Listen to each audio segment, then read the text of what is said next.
गोरी घूमो न गलियां दोपहरिया में, गोरी घूमो न गलियां दोपहरिया में।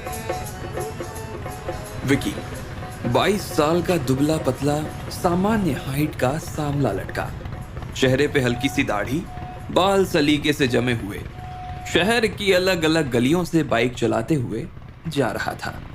उसके चेहरे पे खुशी थी।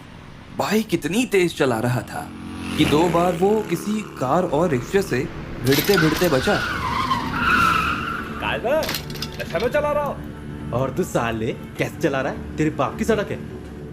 विकी का मन किया कि बाइक साइड में खड़ी करके उस आदमी को अच्छे से जवाब दे, लेकिन आदमी को एक बुरी नजर देके उसने बाइक आगे बढ़ा दी। उसने तेजी से एक संकरी सी गली में बाइक डाली और थोड़ी दूर जाके एक घर के सामने रोक दी। गली के दोनों ओर मकान बने हुए थे। इस बस्ती में ज्यादातर मजदूर, रिक्शा चलाने वाले, घरों में काम करने वाले या छोटी मोटी नौकरी या धंधे करने वाले ही रहते थे। विकी ने जिस घर के सामने बाइक रोकी वो घर था चमन नोरिया का। चमन की मोहल्ले के पास ही एक चौराहे पे चाय की दुकान थी। विकी ने घर का दरवाजा खटखटाया और यहाँ वहां देखने लगा। अंदर से रानू ने दरवाजा खोला। रचना उर्फ रानू, चमन की बड़ी लड़की, उम्र 20 साल, दिखने में बहुत ही सुंदर। मतलब उसे देख के कोई भी नहीं कह सकता कि वो इसी बस्ती में रहती थी। हल्के लंबे बाल, सांवला चेहरा। लोगों को उसके बारे में सबसे ज्यादा जो चीज अट्रैक्ट करती थी वो थी उसकी गहरी काली आंखें, जिसमें विकी अक्सर खो जाया करता था। आज रानू आंखों में हल्का काजल और माथे पे बिंदी लगाए हुए थी और हमेशा की तरह वो आज भी बहुत सुंदर नजर आ रही थी। कहीं जा रही हो? ट्यूशन पढ़ाने। मैं छोड़ देता हूँ। नहीं, पास में ही है। पापा सुबह दुकान के लिए निकल गए। कह रहे थे आपसे कह दूं इस बार किश्त नहीं दे पाएंगे, बहुत दिक्कत है। अरे कुछ तो दे दीजिए, पापा भड़केंगे हमारे। रानू थोड़ा उसके करीब आई। उसकी खुशबू ने विकी को घर लिया था। इस महीने सपना के कॉलेज की फीस भरना जरूरी था। आप तो जानते ही हैं घर का खर्चा कितनी मुश्किल से चलता है। प्लीज इस बार एडजस्ट कर लीजिए। अगले महीने मुझे ट्यूशन से जो पैसे मिलेंगे मैं आपको दे दूंगी। ये प्लीज कहने की जरूरत नहीं है। पापा को समझाने की कोशिश करेंगे, लेकिन अगले महीने कोई नौटंकी नहीं चाहिए। हाँ पक्का दे दूंगी। अच्छा चलिए, मैं आपको छोड़ देता हूँ। नहीं, पास में ही है, चली जाऊंगी। अरे टाइम बचेगा, बैठिए, वहीं से जा रहा हूँ मैं। रानू के पास अब कोई बहाना नहीं था। वो बाइक की पिछली सीट पे बैठी और विकी ने बाइक आगे बढ़ा दी। वो गलियों से होता हुआ मेन रोड पर आ गया। रोड पर गाड़ियों के साथ साथ लोगों की भीड़ भी थी। विकी बार बार ब्रेक लगाता और रानू बार बार संभलते हुए उसके कंधे पे हाथ रखती। देखिए, कंधा पकड़ के रख सकती हैं, कोई प्रॉब्लम नहीं है हमको। रानू ने फिर धीरे से उसके कंधे पर हाथ रख दिया। थोड़ी दूर चलने के बाद विकी ने एक घर के पास बाइक रोकी। जय आती है ना पढ़ाने? हाँ, आपको कैसे पता? 3 साल से आपके घर के चक्कर काट रहा हूँ, देखा है मैंने कई बार आपको यहाँ आते हुए। Thank you. अगले महीने जरूर आपके पैसे दे दूंगी। हमारे पैसे नहीं, हमारे पापा के। रानू हल्का सा मुस्कुराई। ठीक है फिर चलते हैं। हाँ, अभी कई लोगों से वसूली करनी है। ये कह के विकी ने बाइक को आगे बढ़ा दिया। अभी वो थोड़ा ही आगे गया था कि उसने पलट के देखा। रानू घर के अंदर जा चुकी थी। उसके बाद विकी पूरे शहर में घूमा।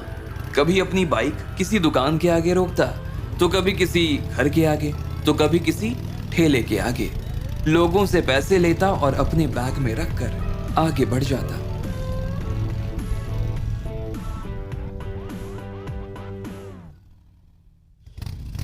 दोपहर के लगभग 2 बजे के करीब वो अपने घर की गली पे पहुंचा। विकी का घर मोहल्ले का सबसे आखिरी घर था। दूसरे घरों से थोड़ी दूरी पर 2 मंजिला मकान के आगे एक कार खड़ी थी। विकी के पिता प्रताप ड्राइंग रूम में बैठे खाना खा रहे थे और बार बार गेट की ओर देख रहे थे। उम्र में लगभग 55 के आसपास, वजन की तुलना में हाइट ज्यादा, बाल काले रंग के, हेयर डाई में रंगे हुए और चेहरा बिल्कुल क्लीन शेव। विकी ने गेट पे आके बाइक रोकी और बाहर खड़े खड़े वसूल किए हुए पैसों में से कुछ पैसे अपनी पॉकेट में डाले और बैग लेकर अंदर आया। उसने बैग प्रताप के सामने डाइनिंग टेबल पर रखा और उन्हें एक लिस्ट पकड़ा दी। कितना है? 20 है, देख लो। प्रताप ने लिस्ट पे नजर दौड़ाई जिसमें कर्जदारों के नाम लिखे थे। जब वो चमन के नाम पर आए तो भड़क पड़े। फिर उसने तुम्हें भूतिया बना दिया? नहीं दिया पैसा? विकी अपने कमरे में शर्ट बदल रहा था। उसने अंदर से चिल्लाते हुए कहा, मिले नहीं, निकल गए थे। तो फोन करता, दुकान जाके पकड़ता साले को। 2 साल का बोल के 6 साल हो गए। तुमसे कछु नहीं होता, सिर्फ पेट्रोल फूको और आवारागर्दी करो। विकी कमरे से बाहर आया। उसने बैग की ओर इशारा किया। ये भी पेट्रोल फूक के ही आए हैं। इतना कह के वो बाहर निकल गया। किधर जा रहा है? कॉलेज। पढ़ भी लेना, दिन भर रोड नपात रहा तो। विकी ने प्रताप की बात पर ध्यान नहीं दिया और घर से बाहर निकल गया। जय चमन हरामी को तो ठीक करना पड़ेगा। बत्ती बना के 9 साल के पिछवाड़े में डाल दिया तो हमारा नाम प्रताप सिंह नहीं। प्रताप ने खाना खत्म किया और कपड़े बदल के चमन से मिलने के लिए निकल गए। वो कार लेके सीधा उसकी दुकान पर पहुंचे।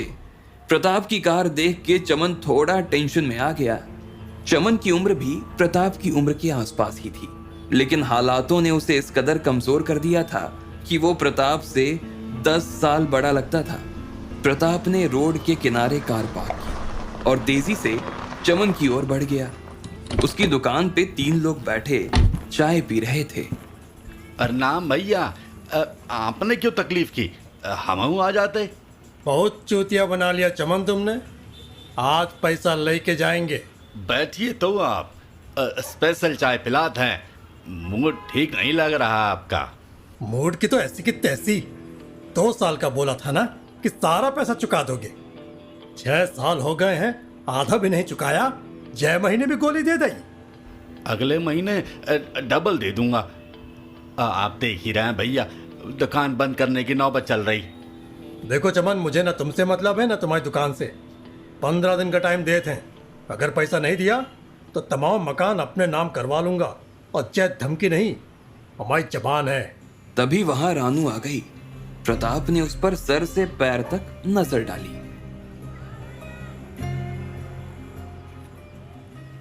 नमस्ते चाचा जी। पहले भी मैंने कहा फालतू का रिश्ता मत जोड़ा करो। ना हम तुम्हारे बाप के भाई हैं और ना तुम्हारे चाचा जी।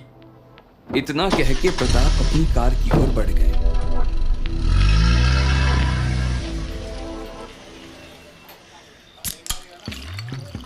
विकी रात के वक्त अपने दोस्त बिट्टू के साथ शहर से थोड़ी दूर एक ढाबे पे ड्रिंक कर रहा था। उसके दिल और दिमाग में बस रानू ही छाई हुई थी। यार बिट्टू यार, मोहब्बत हो गई है। किसी के प्यार में पड़ गया हूं यार। जब वो हमारी ओर देखती है ना तो दिल जोर के धड़कता है। ऐसा लगता है जैसे आंखों से तीर चला रही है। जब वो झूठ बोलती है ना तो भी लगता है सच बोल रही है यार। उसकी हर बात पे विश्वास करने का मन करता है। हमें लगा थे मन ही मन वो भी हमें पसंद कर रहे थे। अरे यार, सोच रहा हूं कल रास्ते में पकड़ के ना दिल की बात कह ही देते हैं। जे तो हम 2 साल से सुन रहे हैं। प्रपोज करोगे भी या आंखें सेकते रहोगे? कहीं कोई और लेके ना उड़ जाए। वो हमारी है जिस शहर में किसी की हिम्मत न है कि उसको उड़ा के ले जा सके। साले दारू पी के तुम एकदम शेर हो जाते हो और सामने बात करने में भी फटत है तुम्हारी। अबे तुम अपने भाई को जानत नहीं हो। जिस दिन दिमाग खिसकेगा घर में घुस के प्रपोज करूंगा। चल ज्यादा हो गई, अब घर छोड़ मुझे। बिट्टू ने ढाबे वाले लड़के को आवाज लगाई। ओ छोटे, कितना होगा? 870। अरे रहने दे, हिसाब में लिख लेगा। विक्की ने गिलास में बची हुई शराब को एक घूंट में पिया और प्लेट में पड़ा आखिरी चिकन की पीस मुंह में डाल ली। छोटे लिख लियो। लड़के ने हाँ में गर्दन हिलाई। विकी ने बाइक चालू की। बिट्टू पीछे बैठा और दोनों घर की ओर निकल गए।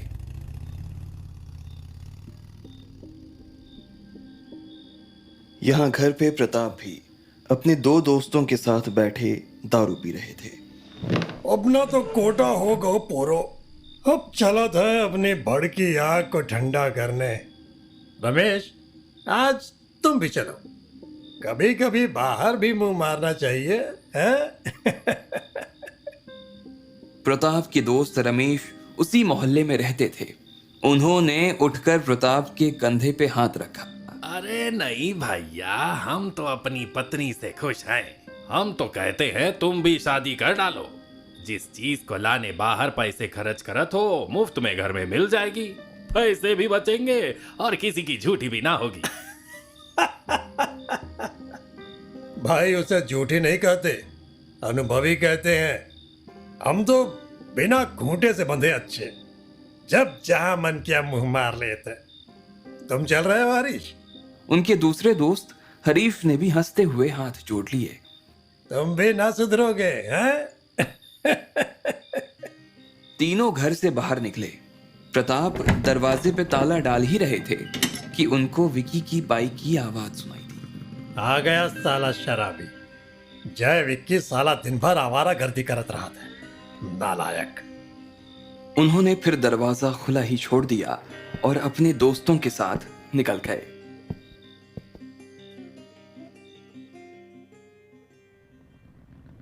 अगले दिन विकी जब बाइक पे कॉलेज जा रहा था, उसे रास्ते में रानू का ख्याल आया।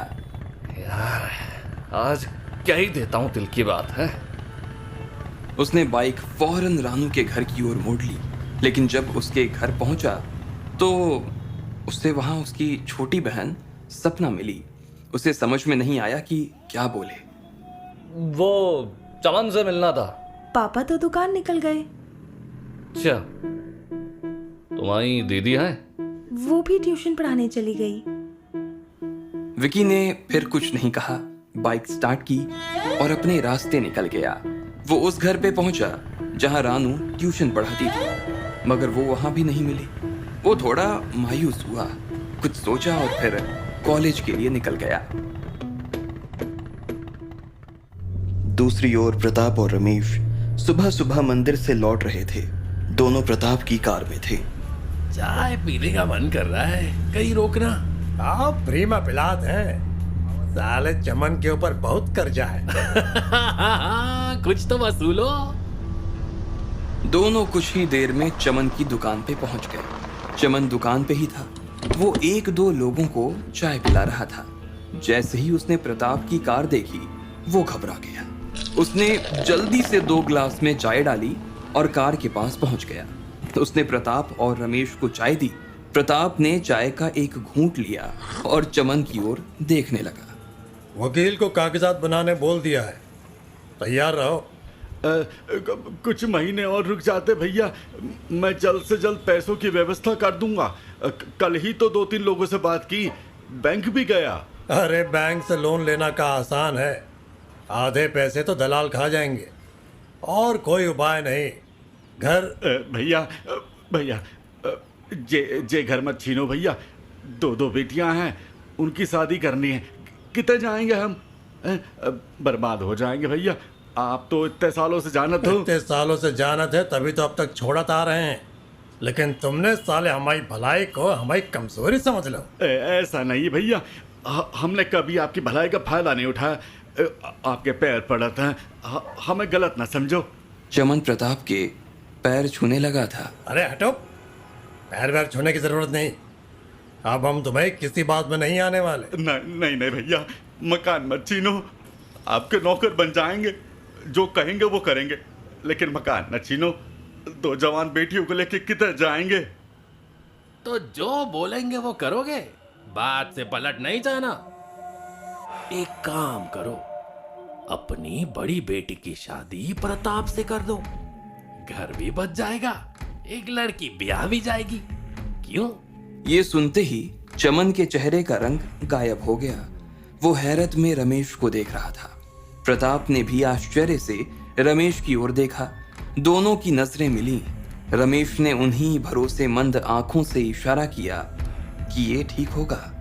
प्रताप ने कुछ सोचा और फिर सामने की ओर देखा। उन्हें दूर से रानू आती हुई दिखाई दी। वो आज काले सूट में कुछ ज्यादा ही खूबसूरत लग रही थी। प्रताप की आंखें उससे हटी नहीं। वो उसे एकटक देखते गए।